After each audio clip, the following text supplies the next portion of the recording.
आज की कैबिनेट की बैठक हमारे यशस्वी मुख्यमंत्री डॉक्टर मोहन यादव जी की अध्यक्षता में हुई। बैठक की शुरुआत में हमारे जल संसाधन मंत्री तुलसी सिलावट जी ने मुख्यमंत्री जी का अभिनंदन किया और पूरी कैबिनेट ने प्रधानमंत्री जी का अभिनंदन किया कि एक बहुत बड़ी योजना के माध्यम से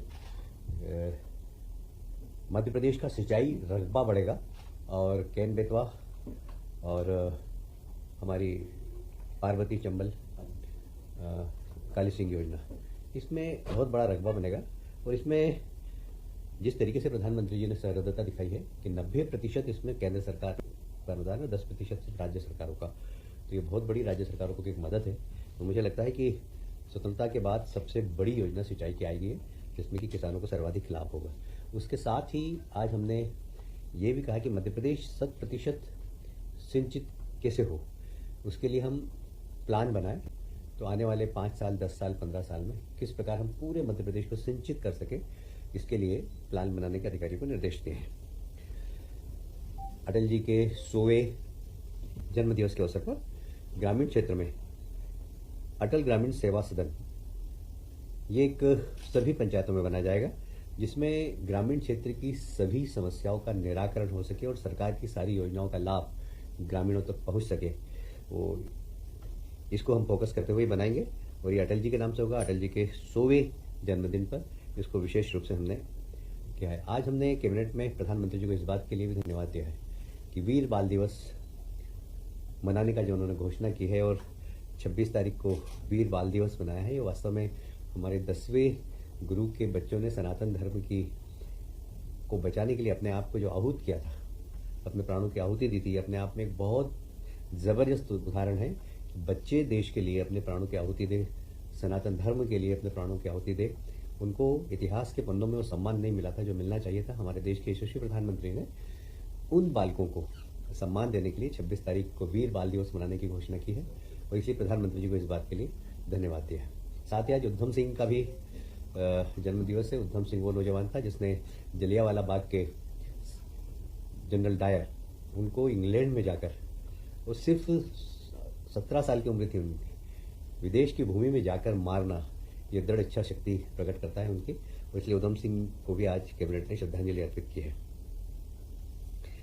में हम पूरे ही जितने विभाग है उनके वर्तमान की योजना और भविष्य की योजना, इसके ऊपर विचार मंथन करेंगे। जल कल्याण शिविर आप सब जानते हैं, अभी हमने सभी जिलों में जल कल्याण शिविर लगाए थे, जिसमें 70% से अधिक जिलों में बहुत सफल जन कल्याण शिविर लगे हैं, जिसमें आयुष्मान कार्ड, खसरा की प्रतिलिपि, कुछ निर्माण के कार्य, कुछ हमारे किसानों की छोटे छोटे पंजीयन के काम, ये सारे कामों का निराकरण इन शिविरों के माध्यम से किया गया। और जैसा कि आज मुख्यमंत्री जी ने अवगत भी कराया कैबिनेट में कि सबसे ज़्यादा फॉर्म उज्जैन में प्राप्त हुए 94,000 इन सब समस्याओं के लिए। बाकी ग्वालियर, सिवनी में 44,000, बालाघाट सभी जिलों में हुए। एक बहुत महत्वपूर्ण और सरकार ने निर्णय लिया है, आप सभी जानते हैं, हमने अपने चुनावी संकल्प पत्र में धान के किसानों को हम बनाने का प्लान कर रहे हैं, जो शनि मंदिर से प्रारंभ होगा, रामघाट तक जाएगा। इसकी लागत लगभग 778 करोड़ रुपए होगी और यह शिप्रा नदी के दाएं साइड में शनि मंदिर से नागदा बाईपास तक बनेगा।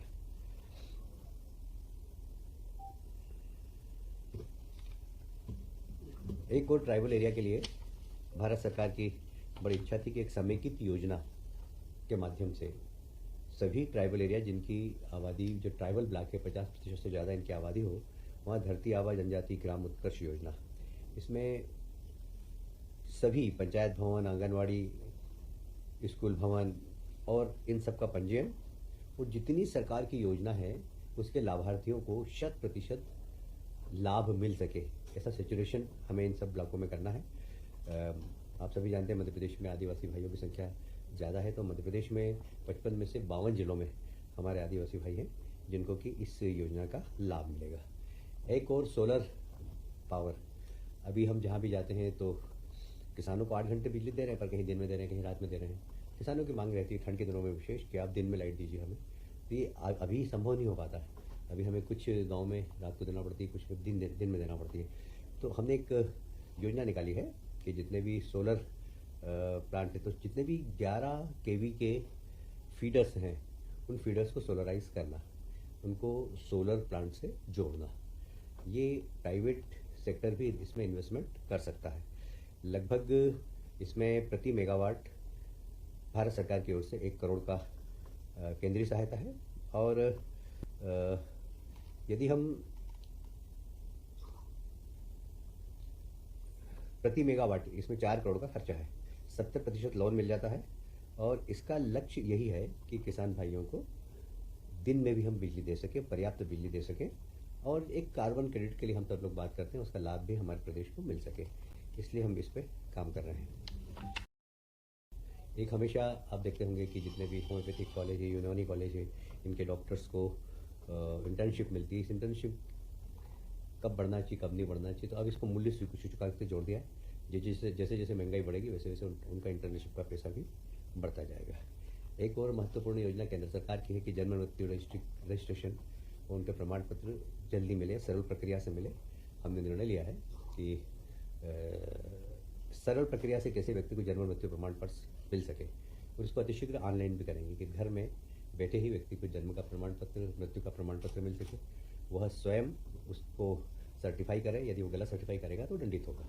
इस प्रकार के प्रावधान उस फॉर्म के अंदर होंगे, तो जिससे कि उसको जल्दी जन्म और मृत्यु के प्रमाण पत्र मिल सके।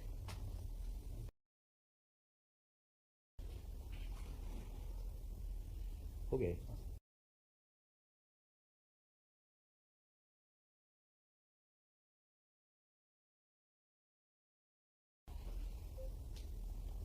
ये पार्वती काली सिंह चंबल योजना है। ये 13 जिलों के अंदर लगभग इस योजना का लाभ मिलेगा, और इससे 6.13 लाख हेक्टेयर नवीन सिंचाई की क्षमता बढ़ेगी। अभी आज एक और कैबिनेट में प्रस्ताव आया है कि केन बेतवा और पार्वती काली सिंह से जुड़ी हुई कुल 19 योजनाएं हैं, उसमें से 16 आज कैबिनेट में पारित की गई है, और 2 पहले ही हो चुकी है, एक पे और अभी काम चल रहा है। कुल मिलाकर इन योजना से जुड़े हुए जितने भी इनकी सिस्टर्स योजना है, उन सब के ऊपर कैबिनेट ने स्वीकृति प्रदान कर दी है।